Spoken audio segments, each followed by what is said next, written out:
Because after all, time can change a lot, and in the case of Cyberpunk 2077 and its disastrous launch, compared to how it's been received after the release of Phantom Liberty, it couldn't be any more night and day. It's another game I talk about constantly on this channel because even from the initial release of Cyberpunk, I've been in love with what this game had to offer. Despite all the bugs, all the bogglingly bad AI, and all the controversy, I never stopped loving this game for the things it always did so right, even from day one. There has never been a world with more real and alive feeling characters and companions, or a universe that gripped me quite as much with how its stories were told and how music and emotional moments were put as the priority over mindless fun. Which, by the way, there's also a lot of that too. And Phantom Liberty only improves upon this already great structure, and is a shining swan song to a game that already deserves so much love, but was shrouded by the mistakes of leadership lying or deceiving the fanbase. And that's because I think Phantom Liberty might just be the biggest comeback in games history, period. Walking through the streets of Dogtown and listening to Kurt Hansen announce his plans for the people, looking up into the sky and seeing it littered with drones and skyscrapers, or just traversing the desolate and rundown streets at night as gangs watch and discuss. It's a foreboding wasteland, but also a beautiful one. And the story told in this new location of Night City is one of the best in the whole game. With a cast of Hollywood actors and superb performances alike, it once again shows that the core of the Cyberpunk series isn't the combat or action sequences, but those slower moments with characters. Throughout the entire runtime of the Phantom Liberty campaign, you will be questioning who is on your side, who might betray you, and what is going on. It's a spy thriller that lives up to the name and keeps you on the edge of your seat the entire time, and once again, just like the base game, the endings are absolutely fantastic and strive to make us think and truly feel deep emotions rather than just being another bog standard good or bad ending. On top of this too, alongside Phantom Liberty, CD Projekt Red shipped the 2.0 update, and since then the 2.1 update to the base game as well, which added so many needed combat reworks, a better UI and user experience, more ways to play, and so many small tweaks and improvements that all just come together and finally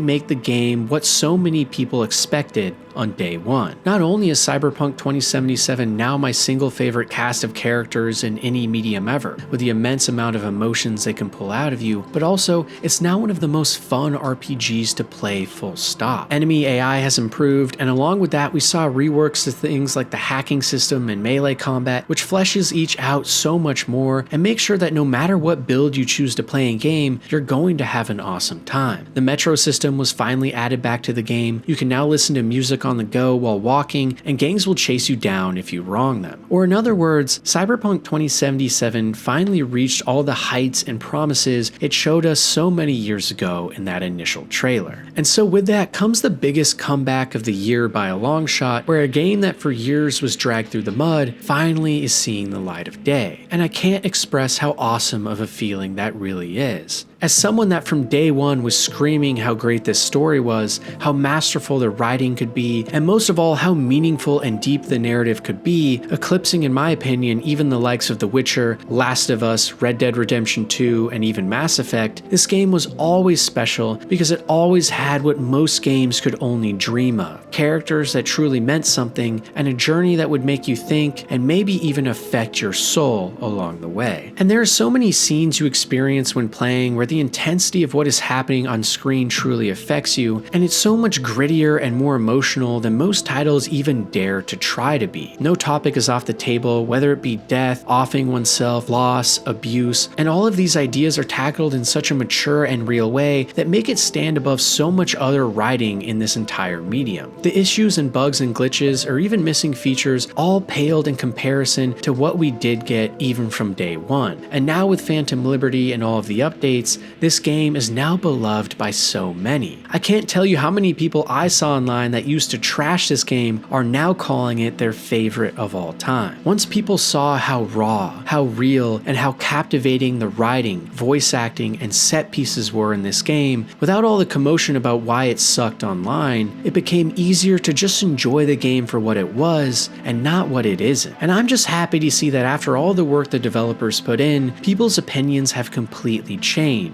And this game will now forever live on in the pantheon of the greatest games ever made and the hearts and souls of so many. Without a doubt, in my opinion, the biggest comeback in gaming history, and who doesn't like a good comeback story?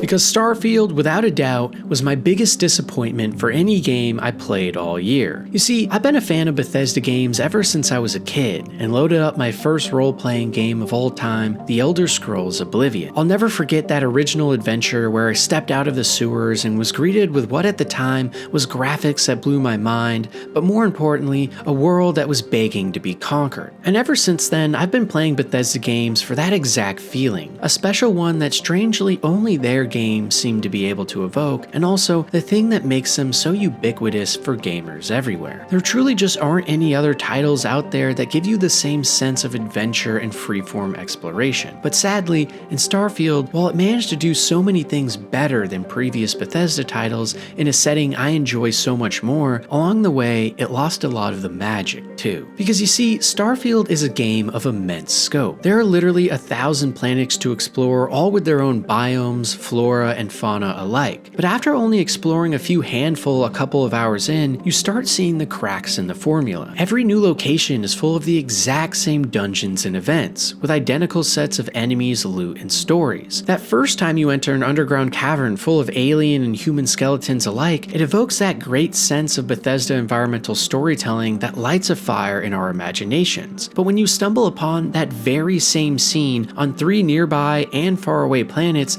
you realize it's all a facade. Unlike Bethesda's previous titles, exploration in this game is much more procedurally generated and randomized. Because while all Bethesda games use this tech for things like the environments in Oblivion or Radiant Quests in Skyrim, walking around still felt like a handmade and tailored experience. However, in Starfield, it feels more formulaic, robotic, and more importantly, devoid of heart and soul. But I want to make one thing clear too. This game gets a lot of hate, and mainly for the problems with exploration I just described. Despite all of that though, what Bethesda did here could work, and could be absolutely amazing. And the reason Starfield was the most disappointing year of the game for me is because so many of the ideas in this game are grand on paper, but the execution just falls so short. For example, the quests in the game are actually, in my opinion, in many ways the best Bethesda has ever done. If we are being totally honest, they've never really been that great at quests or writing. There were a handful of good ones in Oblivion and Morrowind, but even in those titles, the real magic came from just venturing out into the world and making a story for yourself. In Starfield though, a good amount of the quests actually have more choice and consequence, more intrigue packed in with multiple sides and political tensions that flesh out the world and its people, at least some. But for every quest that has an interesting setup, so many also fall flat when you actually begin to play. Many of the adventures you go on involve things like arduously traveling from planet to planet full of load screens just so you can go to one kiosk that takes 10 minutes to walk to in order to fill out one form, after which you immediately teleport back to the previous planet you were on and suffer through more endless load screens in order to tell the quest giver you accomplished your goal. From a lore perspective, I understand why communication in Starfield seldom uses devices that allow NPCs to speak at a great distance, but it makes the actual structure and design of many of the quests so tedious to go through. And on top of this, even more damning, so much of the writing and even main and faction quests, let alone the side stuff, is absolutely unbelievably lazy and bad. By now you've probably seen countless videos comparing dialogue in games like Cyberpunk to Starfield, and while gamers tend to exaggerate usually, in this case, Starfield's dialogue really is as bad as it looks in many cases. I distinctly and vividly remember so many quests where I would be in search of super important artifacts or a secret stash, and when I came upon the guard restricting my access to said things, the dialogue and speech skills I had spec'd into allowed me to, no joke, tell the guard that he should let me past or have his things, because otherwise, and this isn't an exaggeration, I would annoy him. And lo and behold, this worked every time. A simple one-off instance of this happening would be funny and play into the lackadaisical nature of most Bethesda quests, but when it happens on over half the journeys I'm taking on, it becomes a massive roadblock to my immersion. Even in the main quest, I'll never forget the big reveal partway through and meeting the main adversary for the first time, where a lot of the secrets as to what's really been going on get revealed to you in what might be the single worst 10 minutes of writing in a video game I've ever seen without hyperbole. I genuinely cannot imagine how this moment, which is supposed to be awesome and awe-inspiring, could be any worse. And if you've played the game, you know exactly what I'm talking about. If anything, I would have wished we never made first contact. And it goes back to that core idea that this game has so much potential but refuses to ever reach it, and instead becomes a hugely disappointing adventure through a world where you constantly ask yourself what could have been. Even things like crafting and base building are passable but not as good as previous titles like Fallout 4. Planets are boring after exploring just a couple, and quests and writing especially can be so bad at times that I struggle to even understand where it all went wrong. Games like Cyberpunk and Mass Effect were so much better because the stories felt real, with characters that had intensity, heart, and intrigue. In Starfield, all your companions feel like people written for a kid's show that had no interesting motives, voice acting that feels uninspired and lazy, and one-liners so cringy it made them feel less like people and more like weird animatronic NPCs with scary facial animations. And the reason all of this is so disappointing is the potential the game otherwise had. A full universe with the Bethesda-style exploration sounds amazing on paper. Finally, another big-budget sci-fi RPG that could rival Mass Effect, but it never even gets close. I will say though, this game has a lot of great stuff too. There are countless systems at play here, including crafting, building, exploring, tons of quests, tons of planets, multiple massive cities, lots of different alien wildlife and plants, and in my opinion, by far the best interior designs Bethesda's ever had. There were so many times in this game I would just be walking around a planet and look out into the distance as a massive moon or sun took over the horizon, or the sky filled with bright stars, or walking around a massive interior to a mega structure built by humanity that was home to so many interesting architectural choices, and even ships that you could build yourself and then walk around in, full of so much love, care, and passion. Or what about things like ship combat, which I personally found to actually be quite good, or seemingly endless perks to build out your character in whatever way you see fit. There's a lot to like about Starfield too, and despite all of its issues, it's still an overall fun game to just turn your mind off and play. The main problem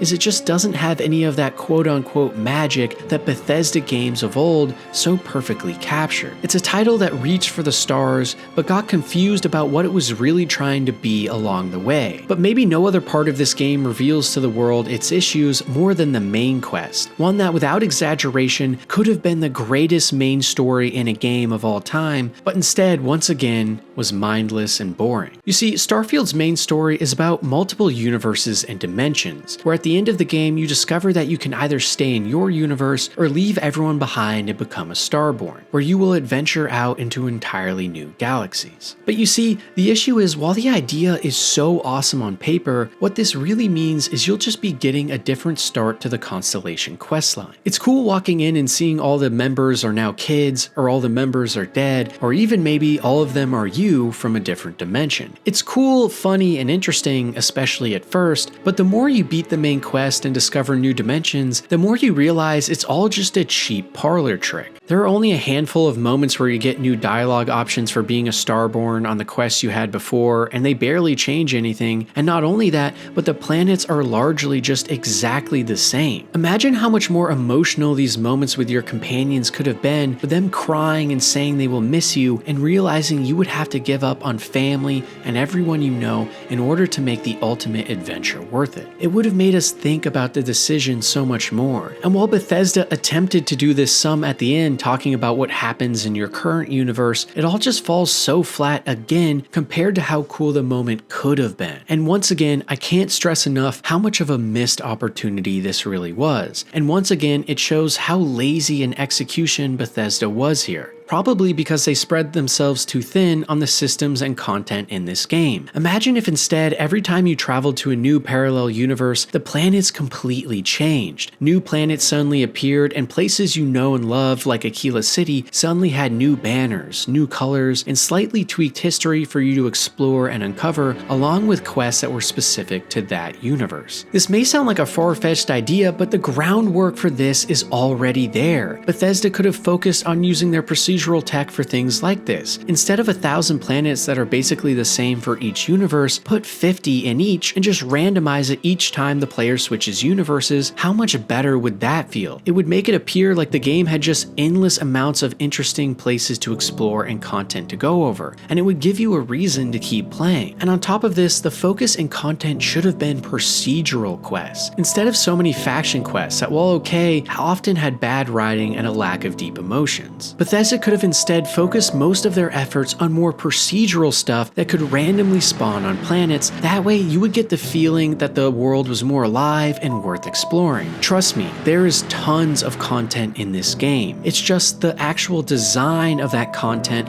went to the wrong place. The game took the risk to make exploration so procedural, but it didn't also take the necessary risk of making all of the content the same too. Starfield should have been a game that did away with faction quests, side quests, and even for the most part, a lot of the main quests. The focus should have been making sure that every planet you landed on had new and interesting content that all intertwined, and then at the end, when you went to new universes, it procedurally generated entire new tile sets that would make it feel like a game that you could play, as Todd always wanted, for decades on decades. Because that game, I think, would capture maybe not the same, but a new sense of magic for Bethesda. But instead, they have one foot in this grand new idea and one foot back in the old RPG ways of standard quests and factions, something they've never really done well and aren't done well here either. Starfield needed to be something new. It was a brand new IP from a beloved studio, and it was their chance to take the ultimate risk. But instead, it's just a jumbled mess of ideas. And that's why it's my most disappointing game this year, but also one I really do hope can be improved with tons of mods and DLC in the future, because there's so much potential lying beneath all the cracks. I'm one of those types of gamers who will give anything a shot, and while I like certain genres like RPGs more than others, I have played just about everything out there and tend to enjoy almost all of it. But one type of game I played more of as a kid and haven't dived that deeply into in a while is the management sims that focus on creating vast metropolises of industry or ingenuity. I liked Factorio and others, but they always just felt like they were lacking either polish, presentation, or depth. However, this year I finally got around to really diving into the Dyson Sphere program, and even before its full initial release, I can say it's one of the most addicting and fun management games I've played in a long time. In Dyson Sphere program, you play as a robot landing on a new planet where you must initially set up extractors on multiple resource veins and build conveyor belts that move raw materials to refineries and other contraptions that eventually produce materials to be used in further building and research. This quickly devolves into massive landscapes full of miles of moving parts that all intertwine together into something so fun. I can't express just how addictive it is trying to get enough materials to fund your next upgrade, and optimizing each step of your supply line so that the input and output from grabbers, extractors, conveyor belts, and research stations all work in perfect harmony. And now with things like alien invasions where you must build defenses on every planet you deem important, the game has so many deep and interesting systems that you can play for 100 hours and still always be learning something new or figuring out a way you can improve your current process. Unlike other games in this genre too, the main goal of building a Dyson sphere around a sun is just so much cooler, and the presentation, whether it be the elegant graphics or easy to use and understand UI, make this series so accessible finally for the first time. It really does just get you into the rhythm of feeling like you are constantly improving, and it's one of those games where you will start it up and before you know it, 3 hours have passed and your planet looks almost unrecognizable from before, now filled to the brim with mechanical contraptions. Even for people that aren't usually into games like this, I highly recommend it because of how satisfying it is to play. You can watch every single bit of raw material you mine go from factory and be transformed into new materials step by step and be in awe at the whole process. Or what about crafting a massive drone network that will bring all your materials you need without you even having to do anything? Huge mega structures that facilitate trade across planets countless light years away, and overall building a gargantuan network of material fodders that all feed into the greatest accomplishment known to man, a Dyson sphere to capture the essence and unlimited power of a sun. It's a game that is as mellow as it is intense and will let you flip on a podcast and relax while always feeling a sense of pride and accomplishment as you slowly improve everything you're building. By far the most addicting game I played all year.